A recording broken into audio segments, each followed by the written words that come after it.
join. They're more likely to join. You can have the link in the description. Here, we'll put it up. The link in the description, and we can put it up, is the Talmud link to join our WhatsApp group, which is, we do update it sometimes and let you know. First 3 pages, right, for us? Yeah, first 3 pages. What else was I going to say? And if you could put this link on the group as well. Right, you used to do it, no? Put the link of the shir in the group for the day.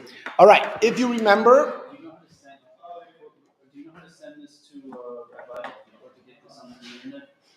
What is that? Okay, that's a different Rabbi shir. We're not going to deal with that now. Okay. So if it's from 2 mornings ago, I don't even know how relevant it is. If you post it on Facebook, I can repost it to the group. Okay. Or you can send me the video. Moshe Chaim Leib. Moshe Chaim Leib. We'll that's later. We're already in class, and there's people waiting for us online. I'm not sure who they are, where they are, but they are. They are. One, which is probably him on his phone, right? Or is that, no, not yet. Okay, so there's actually somebody there. Okay, let's start. We are in the middle of a debate between Rabbo and Rav Yosef versus Rav Nachman Bar Yitzchok. Everybody agrees that if you leave food from Friday to Shabbos when you're prohibited to do so, and the reason I say that is because, as you guys know, that there are different opinions when it is prohibited, when it isn't prohibited, right? But according to whoever it is, when it is prohibited, whenever it is, if you left it contrary to the rabbinic decree, everybody seems to agree, based on a statement of Rav Chia bar Abba, that whether you did it by accident or whether you did it on purpose, the rule will be the same. However, they disagree on whether the rule will be the same and they will both be prohibited to eat on Shabbos, or the rule will be the same and they're both permitted to eat on Shabbos. Right? So again, everybody seems to agree that the rule will be the same. The only question is, what will the rule be? Will it be to the negative or to the positive? In order to try to resolve this dispute, we brought a meisvei. What does meisvei mean as a keyword? Moshe Chaim Leib? That's not the answer to the question. What is the word meisvei as a keyword mean? A challenge. Very good. Very good. Challenge. Meisvei is a challenge, right? Which means we're going to challenge. It's an authoritative challenge where, in other words, we're trying to overthrow the precedent that was set. Okay? And that is usually brought with a Tanaic quote in order to overthrow an Amaraic statement, because a Tanaic quote has the authority over an Amaraic statement, and therefore, if a Tanaic quote contradicts an Amaraic statement, we throw out the Amaraic statement. So, we have a quote. Now, my question to you guys yesterday was, according to this quote that we have, who does it disagree with? Okay, let's just say the quote briefly.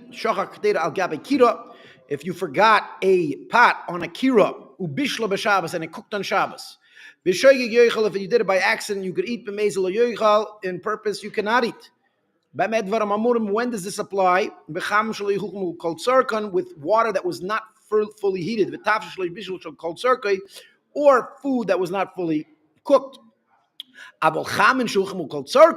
However, hot water that was fully cooked, and food that was fully cooked, whether you did it not by accident or on purpose, you can eat it. This is Rabbi Meir's opinion. Okay? Rabbi Yehuda disagrees and says, if it was hot water that was fully heated, it will be permitted because it condenses, and therefore it will be worse. It will get worse and worse as it cooks more. It will get worse and worse and worse. In other words, you're losing water. There is no benefit to it cooking faster. As a matter of fact, I don't want to share my personal experiences too much. I hope my wife doesn't get this, but I had. It's going to sound funny, but it's true. I actually had this. She might be watching. I had this argument with my wife numerous times. She's cooking a pot, and it's boiling, and it's still on high, and I want to turn it down. And she's like, no, no, no, don't turn it down because I need it to cook faster. I had to explain to her that it doesn't cook faster if you have a hot fire. It doesn't cook faster because it doesn't get hotter. You ever heard of equilibrium? Apparently she didn't. She went and learned science, but she didn't learn about equilibrium, right? So if there still is water in the pot, it does not get hotter just because you have a higher fire. If you have a higher fire, it just means that the water is going to disappear quicker, right? So then just to give her a little bit of praise, so she figured out. So now when she wants the soup to condense, right? Sometimes she's like, it tastes too watery. So then she turns it up and lets it boil. And then I come and try to turn it down. And she's like, bah, bah, bah, bah, bah, bah. I said, why? You have to turn it down the fire because you're not getting anything by making it go hotter. She's like, yes, I am. Because it's mitztamik v'toivlei, right? Because it gets smaller. And then because it gets smaller, it gets better because you need to condense or concentrate. That it does. If you have a higher fire, it will get rid of the water quicker, and then it will condense and become more concentrated. And especially with soup, it might actually taste better. Yeah? But yes, Mr. Harav Shmuel. Yeah. I'm not discussing the last page of Gemara in this class, right? This is a question. You could come to me as a Shalom Meshiv. I'm not going to start repeating. Yeah, no, start learning every Gemara simultaneously. My brain will pop, right? Sometimes I feel my brain pops already sometimes when I'm in the middle of learning over here. All right, let's continue, okay? We have a massive crowd online, huge, right? More than you. 4 billion. Yes. No, but by the way, there's numerous platforms. These people they're looking on, it says one or two, but it's one or two on your platform. Okay, there's YouTube, Facebook, Twitch, Kick, X, the whole thing. We don't play games over here. You guys should make a Rumble channel. Huh? Make a I don't know what Rumble is. That another. That's where all the anti-Semitic Yeshkins are. Oh, we should put it up there. Yeah, we'll get all these anti-Semitic Yoshkins yelling at us and going, "You gotta believe, you're gonna die, you're gonna offend him." I'm like, dude, they invented anxiety pills long ago. Why don't you take one? So scared. Anyways, okay, a little joke every once in a while doesn't hurt. Okay, let's continue. Were you just reading from the Gemara or from Masher? I read from the Gemara. In other words, if you read this Gemara, if you read this Tanaic quote, you will see that this Tanaic quote 100% contradicts all three Amoraic quotes that we just said. Because the first Amoraic quote said there's no difference between on purpose and by accident. This quote clearly says there's a difference between on purpose and by accident, right?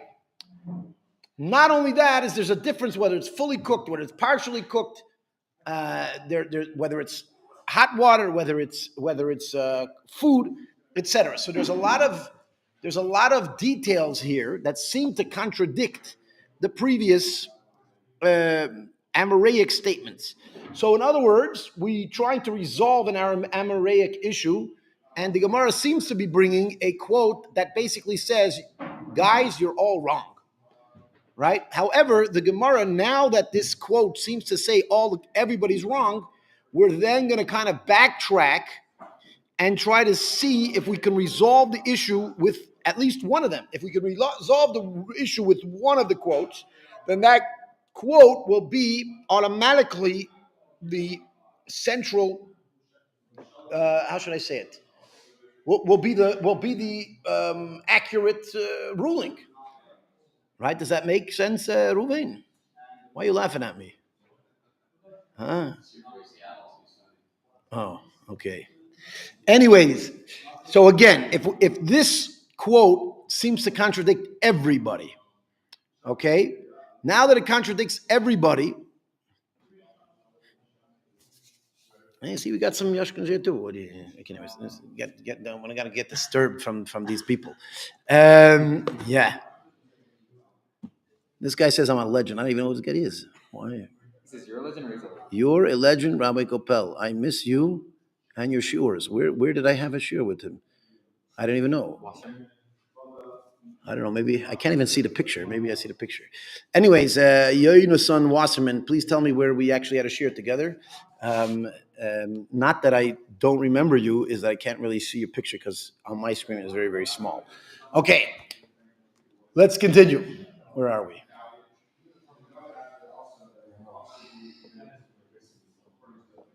Where are we? Oh, we got stuck. We got stuck on this computer. Stop disturbing me, okay? I'm trying to learn over here, Gemara. Well, stop it. Okay. Again, the Tanaic quote clearly contradicts everybody. It contradicts Rabbi Chia, it contradicts Rabbi and Rabbi Yosef, it contradicts Rab Nachman Bar Yitzchak. Now, if we could resolve and figure out how this quote does not contradict one of them, right, then that would make him the accurate ruling. Unless, of course, we can rescue another one, then we would have two, right? But now we're working backwards, okay? That's what I'm trying. The reason why I tried to explain this, we're working backwards, all right? First, we prove everybody wrong. And now we're going to try to resolve it according to somebody else using our favorite kind of Talmudic deduction, decipher formula. What's it called? And where are we? Bishlama. Oh, Bishlama. What does Bishlama mean, Yaakov? As a key word, we had Bishlama before. What does Bishlama mean?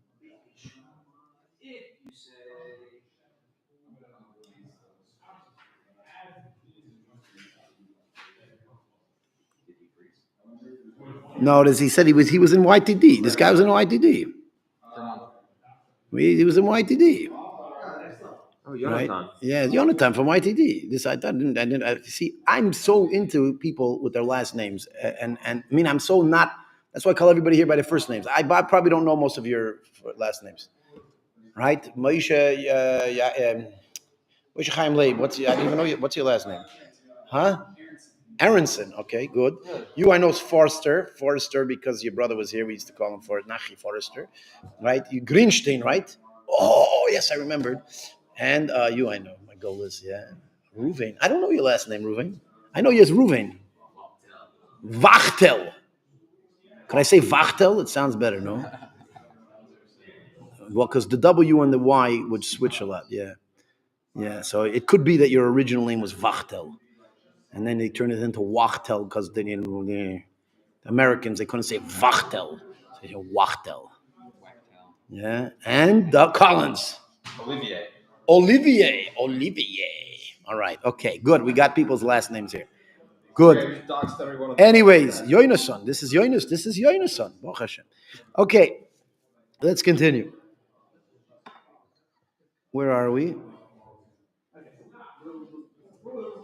Oh, so Bishlama, we're asking Bishlama. Bishlama is, what does Bishlama mean as a keyword? Of peace. Makes sense. It's a deductive reasoning. Very good. Bishlama is deductive reasoning, which means we say one thing makes sense, which means the other one doesn't make sense. In other words, since we threw out all three opinions, and now we're going to say, well, one of the opinions I could say makes sense, which means I can argue for one opinion. Bishlama Rav Nachman Bar Yitzchak, it would make sense according to Rav Nachman Bar Yitzchak. Loi kasha, this would not be a question. Why? Kan koidim gezeda, kan lacha gezeda. One is referring to before the gezeda, before the decree, and one's talking about after the decree. Who said that there was a decree, Ruvain? What decree are you talking about? Huh? Ruvain, what decree are you? That's exactly what I just asked you. You asked me back the question, It's a Jew. What decree are you talking about? The guy answers, yeah, what decree are you talking about? That's what I just asked. What a Jew. Huh? See, I know a Jew answers a question with a question, but sometimes they actually ask you the same question back. Same question. Yeah. What? Yeah. What decree are we talking about? Huh? So you would say it's Grufa Ketuma because that's the only decree we talked about. However, that doesn't really make sense over here because the whole premise is that you forgot and you left it on the Kira from Friday to Shabbos, which is part of the Gezerah of Grufa Ketuma, which means you transgress the Gezerah of Grufa Ketuma, right? And now we're talking about a different decree. That means that obviously there's another decree. There's another decree. What is the other decree? Yeah. Huh? We're talking about Lashna right now. You see what the Gezerah that if somebody left it on accidentally, the shaggy, Yeah. but he can't eat from it because people are gonna accidentally. So again, I want to tell you that the Gemara actually did not mention the Gezerah that we're talking about. It didn't. Because very often the Gemara is like, this was before the Gezerah, this was the after the Gezerah, and then in your mind you're like, what the Gezerah is? And then the Gemara will explain what the Gezerah it's talking about. So why did I ask you? Because I wanted to say, well, let's look in the Gemara, let's find out what Gezerah. Because we didn't, it's definitely not the Gezerah we spoke about before. Yeah. Yeah. Yeah. Yeah.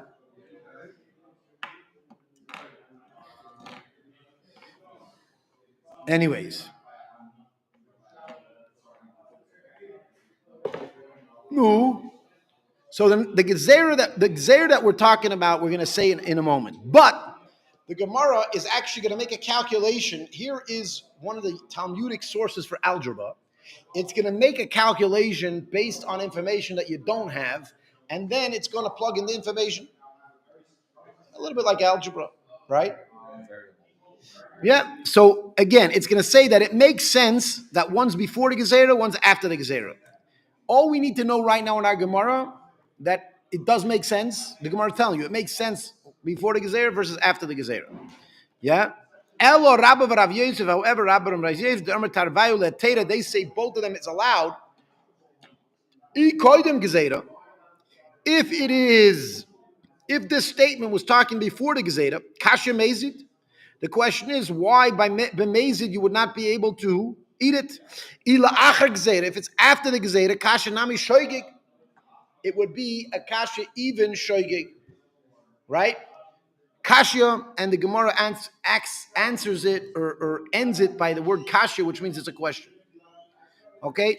Remember, if you ever see the word Kasha at the end of a sentence, it is conclusive.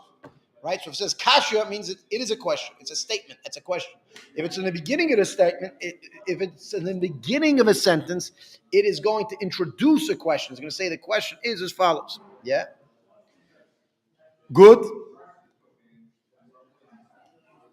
Yeah? Good. You get it? If you say yes, I'm going to say something's wrong because we didn't explain to you what the Gezerah is. We're just telling you the variable. The variable is that according to Rav Nachman, it would make sense that one is before the Gezerah, one's after the Gezerah, right? And according to Rabbi and Rav Yosef, it won't make sense because whether you put this statement before the Gezerah or after the Gezerah, you're still going to have a question, right? If it's before the Gezerah, we're going to have a question on Mezid. If it's after the Gezerah, we're going to have a question on Shoygig. Now you're telling me what on earth are you talking about? So the Gemara is now going to explain. Once the Gemara set up for you the formula and wants you in your brain to have a formula with a bunch of X's and Y's, which means with undetermined facts, now the Gemara is going to tell you the facts to which you should plug it in. Yeah? Yeah. Where are we? My Gzeirasa. Now the Gemara says, what is the Gezerah? The Amar Rav Yehuda, Amar Shmuel. Rav Yehuda says the name of Shmuel. Amar Abba, Amar Rav Huna, Amar Rav. Again, Rav Yehuda, the son of Shmuel, said in the name of Rav Abba, who said in the name of Rav Kahana, who said in the name of Rav. We have four people passing it down one to the next. In the beginning, they used to say as follows: if you cook on Shabbos by accident, you could eat it. But if you did it on purpose, you cannot eat it. And this would be the same exact rule for somebody that forgot it from Friday to Shabbos. When it happened that a lot of people started leaving it on purpose, and they used to say we forgot, then they made a knas on the person that forgot, and they said that they can't eat it. In other words, originally they said that it was the same thing, mazid and shoygeg. Sorry, the same thing whether you cooked on Shabbos or whether you left from Friday to Shabbos, which means if you did it by accident, you could eat it. If you did it on purpose, you could not eat it. However, people started doing it on purpose and said that they're only doing it by accident, and therefore the rabbis said, forget about it, it's all usher. Now, if you understand the Gezerah, now you could start plugging it back in retroactively into the opinions. Rav Nachman Bar Yitzchak says that this statement means that they're both usher, right? Both on purpose or by accident is usher. So meaning that statement was post-Gezerah, and the Tanaic quote was pre-Gezerah. So pre-Gezerah, that's exactly what they said. Shoygeg, you're allowed to. Mezid, you're not allowed to. Right? That's pre-Gezerah. And Rav Chia Bar Abba was telling you post-Gezerah. And post-Gezerah, they were both prohibited. And that makes sense according to Rav Nachman Bar Yitzchak. However, if you're now going to go to Rabbi and Rabbi Yosef's that said that they're both permitted, well, if it was before the Gezerah, right? If it was before if the Tanaic statement was before the Gezerah, well then why is on purpose prohibited? On purpose should be allowed too, according to them. And if it's after the Gezerah, let's assume they might hold that the Gezerah is purpose by accident. Well then, why by accident is prohibited? Right? And that, if you actually plug this in, and I think it's very important to reread the Gemara and plug it in properly, because if you plug it in properly, we have somebody new joining the class today. Are you coming to join the class? You want to learn some Talmud over here? He may be in the, I see him right here. Right here. Anyways, yeah. Can I know how to? We'll be one of these progressive yeshivas. We'll have a section for the women, for the men. Why not? Why not? Progressive is them together, right? By the way, you should know that historically there were many yeshivas that had a women's section, and there were women, if they wanted, they could come. Meaning they were welcome to come. Huh? Yeah. Very often it was in a shul, it was in a synagogue, and you had the ladies section.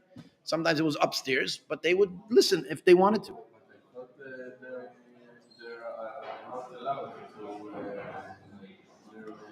Who told you that?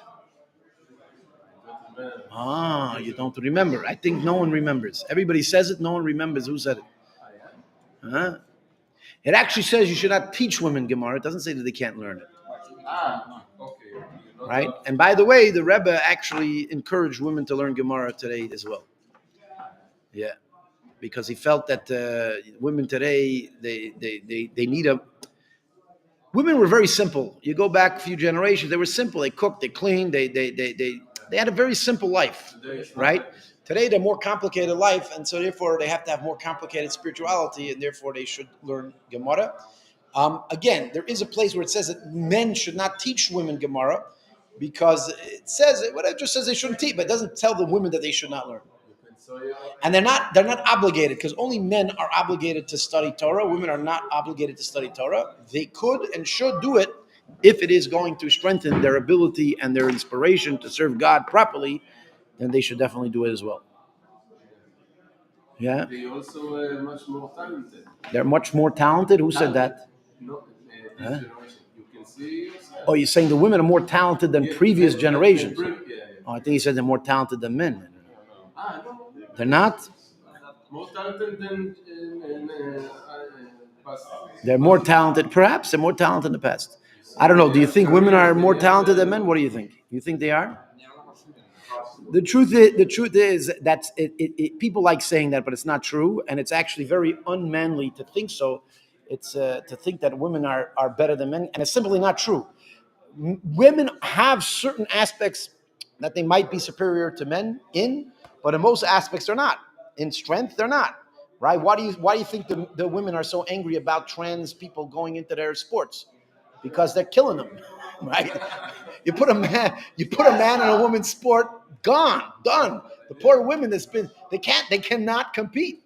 You have this you have this you have this man that's like you have this man that's like, like maybe top 10% in his sport, like the bottom of the top 10%.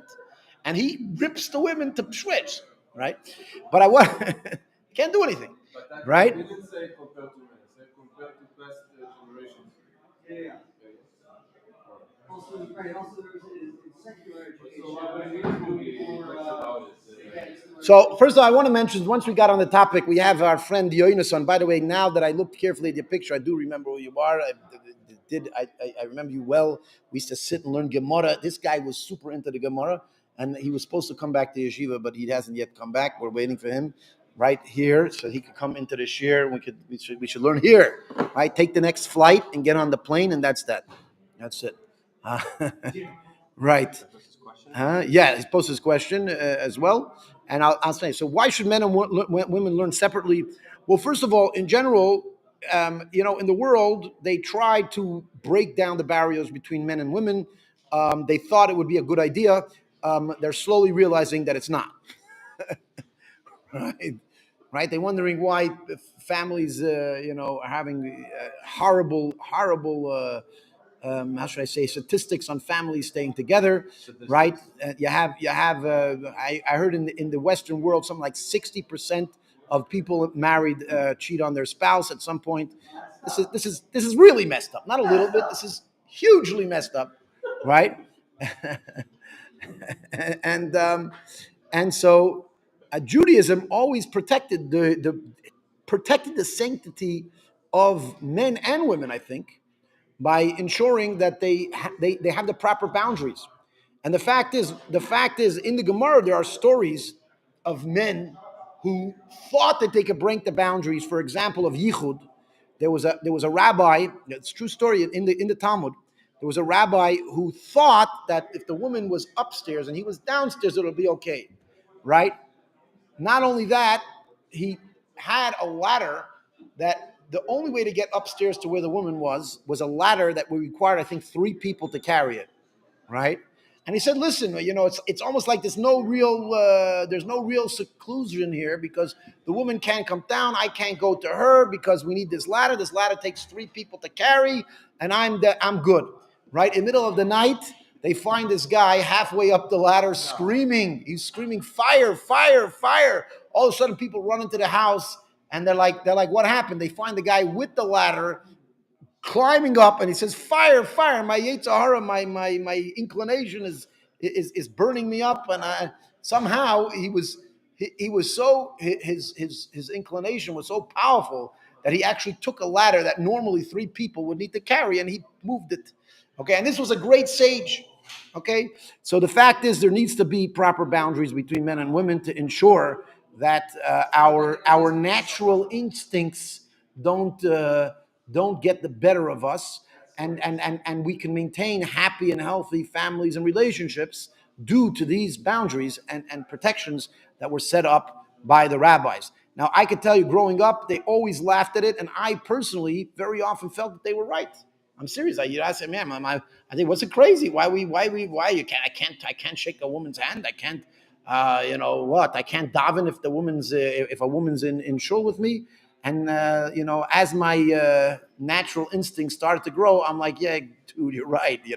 If the beautiful woman standing in front of you, you're not thinking about God anymore, guaranteed. Right? No, you're not thinking about God." Yeah, yeah. What's that? Okay. Anyways, I want to go back to what we said. Huh? Huh? The Gzeda. Okay.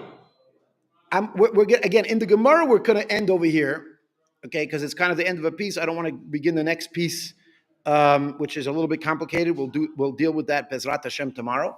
But let's explain this piece. Oh, we were also. Oh, I was going to say one more thing. Here's a good question. See, this guy has a good question. You see, he really belongs in the class, right? He said he says he's coming back soon. We're waiting for him. He's a digital homunculus. Huh? What's that? Yeah. Is it permitted to learn with your wife? 100%. You're allowed to learn with your wife. And as a matter of fact, the Rebbe even encouraged people to learn with their wives as a chavrusa. Right? I actually heard of a story where a rabbi was in a very remote place, and he was one of the real rabbis. You know, he really liked learning. He would study, and he says that he needs a study partner. And the Rebbe says, "What about your wife? You should start learning with his wife. You're actually 100% permitted to study with your wife. There's no problem with that. It might even be encouraged. It depends whose wife and what type of woman they are. Um, whatever you feel that she will gain, or it could actually be a very good activity in a relationship to study, because it gives some level of how should I say it, holiness to the marriage, that you're not just you're not just living together, but you're connecting and learning Torah, etc. together. You definitely could. Um, Good connection. what's that? Unless it just makes the other person very insecure about their lack of Torah knowledge. Yeah, but it depends. It depends. Sometimes women like feeling insecure, meaning, like, especially with their husband, they like being like, "Oh, you know everything, I know nothing." Serious. Don't look in America too much. You might find an exception there. You might find an exception. No, by the way, there's plenty of women, and by the way, they in America, because of the whole feminine idea that came out, so very often they like trying to hide that. But a woman actually feels more secure when she feels her husband's taking care of it, and that she's not. Because if she actually is responsible, then that gives her a lot of anxiety. She is responsible. Women don't like being responsible for big things that are difficult. They don't. They want their husband to be on top of it and to kind of, with finances. Yeah, I mean, some women anyways make money, right? Okay, they make money, fine. But if a woman doesn't make money, the worst thing in the world she could feel is that, like, if I don't make money, we won't be able to pay the bills. That actually is a lot of pressure on a woman. That it's a lot of pressure on the man too. But the woman thinks the man is meant to handle it. That's what she thinks, right? Any job that a woman feels that it's difficult, she's expecting the man should be doing it, and that's that. And when the man gives her the signal that he's confident that he could get it done, that'll actually make the woman more comfortable than if she feels that she could get it done. She'd rather not have to get it done. She'd rather that her husband is on it, and her husband's confidently tells her, "Listen, don't worry, I got it taken care of." You have no idea. That's the best thing. If you want a woman to really like you, do that as much as you could. Give her a sense of, "Don't worry, I'll take care of it. I got it." And you actually have to get it. Meaning, don't. If you're going to say that you got it and then don't got it, might be a problem. But that's not good. But yeah, I'm giving whatever it is. Yeah. But yeah, and by the way, one of the biggest mistakes, and I don't even know why I'm going into this. One of the biggest mistakes that men make in today's day and age is they buy the lie that the woman actually doesn't want you to be overpowering, and not overpowering, not to kind of, not to, meaning not to impose or force or whatever it is. I'm talking about, like, the stronger one. The women actually only feel comfortable. Most women, maybe there's a few exceptions. Most women only feel comfortable when they feel that their man is on top of the situation and they don't have to worry because he'll take care of it. That's the way they want that, and that's the man they want. And even though they might say otherwise, but they'll right away, they're going to see it when they're on a date and they see that this guy is expecting them to bring in the bills. They might say, "Oh wow, yeah, you trust me, right? You trust me very good." And then at the end of the date, they're like, "I don't know if this is shaykh," and they won't tell you why. They won't tell you why. They'll just say, "I don't think that they were built for each other." Why? Because they got the sense from you that you're not going to take charge.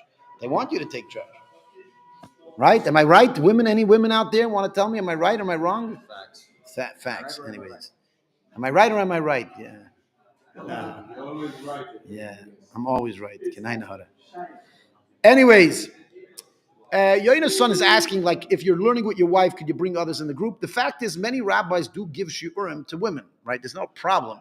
What I would suggest is that if a rabbi is giving a class to women, it shouldn't be a mix, like, we shouldn't have mixed classes, right? I don't believe, even though many, I mean, it's not 100% against the Torah law. I mean, you could technically do it. I think it's better from the, actually, I want to say from the Torah spirit, right? There's a difference between the Torah law is like, listen, this is what you got to do, but the Torah doesn't necessarily want to tell you, want to micromanage your life. And there's a lot of areas in the Torah where the Torah doesn't obligate you to do something, but still kind of expects that you on your own will make certain decisions, right? I know this sounds very, how should I say, contrary to the way the West thinks, but that's why the way the West is messed up, because they think that way, right? That's the reason why they're messed up, because they don't realize how impactful the connection between women is on people's lives. It is the thing that probably impacts a person's life more than anything else, right? A person feels, by even a man feels a sense of completion when he has a wife. If he is afraid that his wife is going to go disappear with somebody else, he himself cannot live a happy, healthy, and secure life. He can't feel that way, right? And the same thing with a woman. If the woman thinks that every other woman is trying to get their husband right out from under them, they don't either feel secure, right? And this causes anxiety, right? You wonder why very often people kill each other. And I'm serious. They kill. No, I'm serious. It's a serious thing, right? Relationships is a very, very serious thing. It impacts a person's life. It's not only about procreating and creating future generations, which is also an awesome and important part of this concept. Is that, yeah, I mean, you don't want to have a kid with somebody and then either they disappear with the kid or you disappear, whoever disappears with the kid, and then the kid doesn't have proper parenting. I mean, that's a problem, right? Now, again, sometimes these problems happen on their own, right? But a lot of times these problems could happen because of the lack of boundaries or the lack of appreciation of this immensely powerful part of human reality, right? Relationships is, as a matter of fact, I did spiritual coaching for a while, and I was speaking to somebody to market my program, and somebody gave me, he said, listen, if you want to sell your program, there's only three things you got to push: money. What is it? Let me think. Money, health, relationships.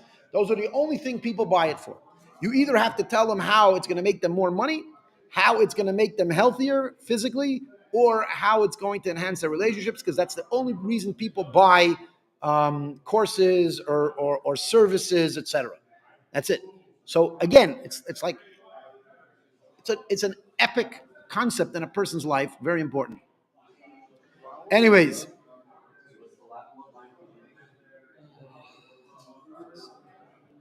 what is it? That's it, Zell.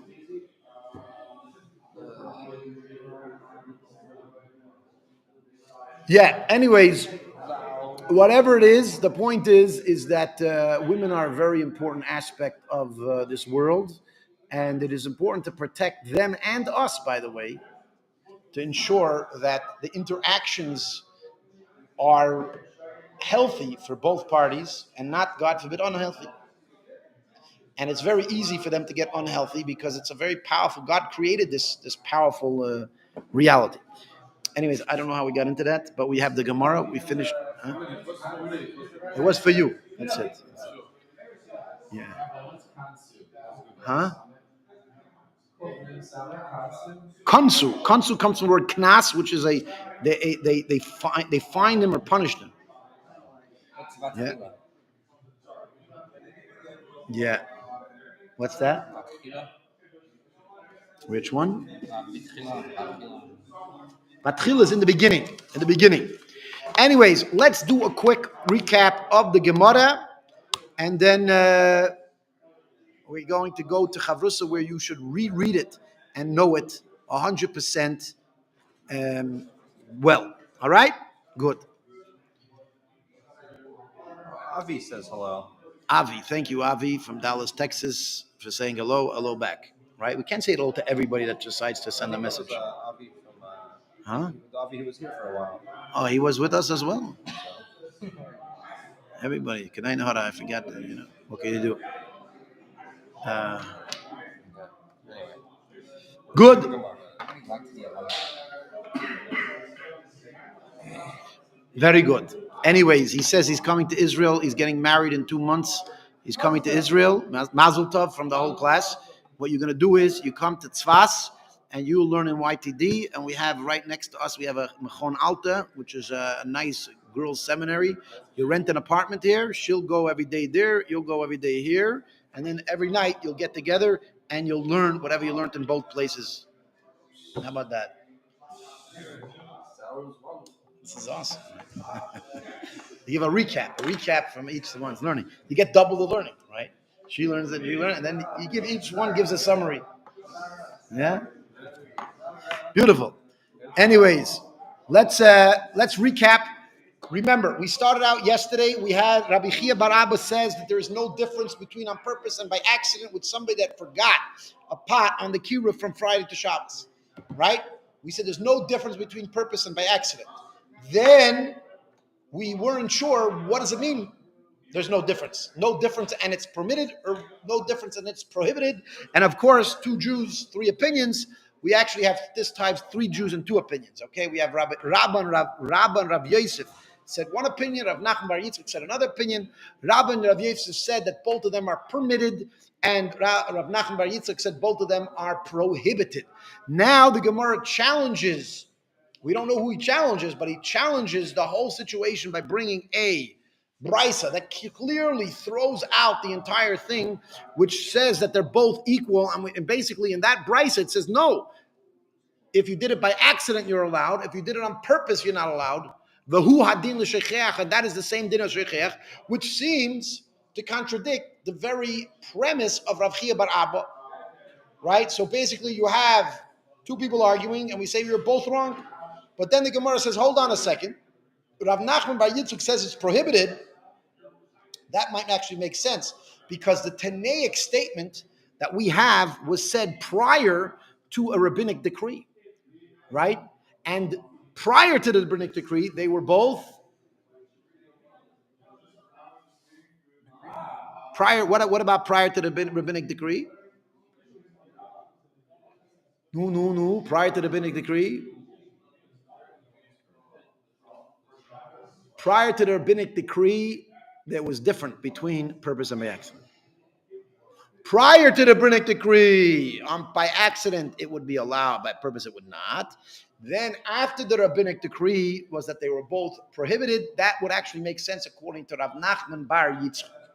However, that does not make sense according to Rabban Rabbi Yosef that said they're both permitted, because before the decree, they should have permitted even on purpose. And after the decree, if you want to say the decree was on purpose, well, then by accident should be permitted. What's going on? It doesn't make sense. The Gemara concludes, in fact, it doesn't make sense. That's what the Gemara concludes. And therefore, the Gemara throws out the legitimacy of the opinion of Rabba and Rav Yosef. They were holy rabbis, but because of this contradiction, they said, we're going to ignore their opinion. We're going to stick with Rav Nachman bar Yitzchak. All right? Then we actually went and explained what the Gezerah is. We said basically, originally they said if you did it by accident, you can eat it. If you did it on purpose, you cannot eat it. But then they said, we're going to make it all across the board prohibited because people are going to say they did it by accident and really it's on purpose. This is something we discussed yesterday. Okay, if you remember yesterday, we discussed that we're talking about leaving a pot from Friday to Shabbos, right? When would you be transgressing the rabbinic decree? When would you be transgressing the rabbinic decree? If you left it on a kira that was not grufa ketuma. Huh? If you said you're leaving it. If you left it, but when did you actually break the decree? If you take it off the kira that's not grufa ketuma, you break the decree. No, because we're talking about prior to Shabbos. Oh, prior to Shabbos? Yeah. If you put it intentionally saying, I'm going to forget. Well, you didn't break the decree yet because it's not Shabbos. When did you actually break the decree? You eat it. Huh?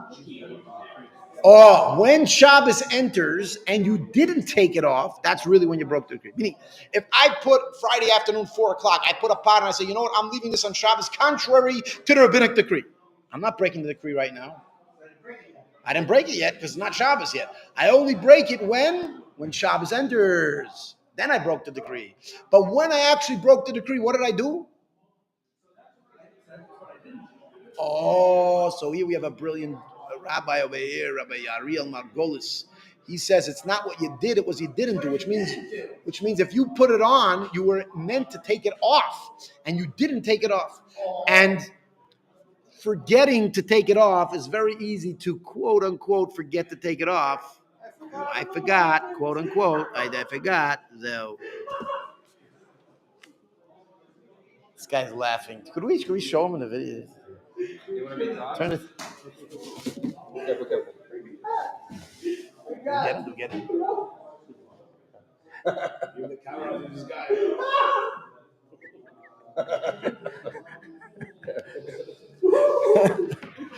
We have some good students over here. For anybody out there, please come join us in Tzfas, the holy city of Tzfas, Ir HaKodesh. Right? Yeah, it's going to be awesome. You come to the shir over here, Bezrat Hashem. Good. So again, he's asking what happens if he didn't actually take it off. So again, that's exactly what the Gemara is discussing, is that the rabbis were afraid that if you didn't, the rabbis were afraid that if they told you if you did it by accident, then you could eat it on Shabbos. They were afraid that everybody would quote unquote leave it by accident because they would feel that they're never doing an action that is prohibited. So, for example, they'll put it on 2 hours before Shabbos and they say, no, I'm not going to break the rabbinic decree. I'm going to take it off before Shabbos, and then purposely by accident, right? As I say, purposely by accident, they happen to be out of the house and they happen to forget about it, right? Yeah. Yeah. Even to themselves, it's an inaction, and therefore people could even fool themselves. There's no way I could be like, oh, I accidentally, there's no way even to myself, I could, oh, I accidentally put it on the fire. Right. גזירה, לעבור את הגזירה. כן. Yeah.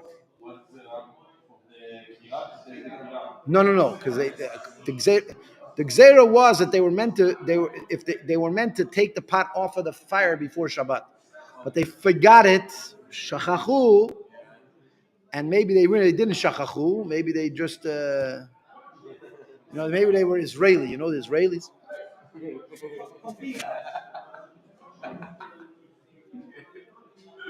know that Israeli. Combinot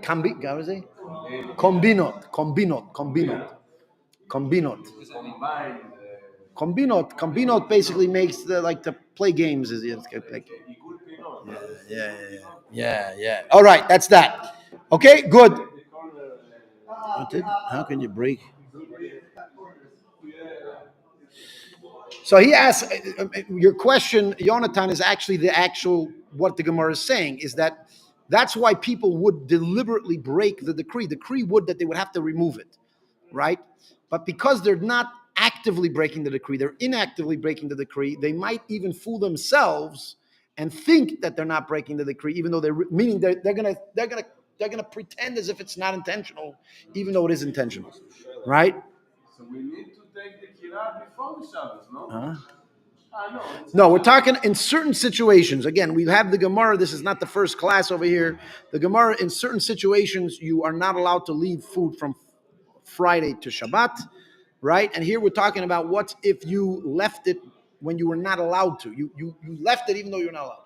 I want to remind you that according to the Torah, you're not breaking Shabbat unless you did the action on Shabbat. According to Torah, you are allowed to put food on a fire and let it cook on Shabbat because the action of putting it there was done prior to Shabbat.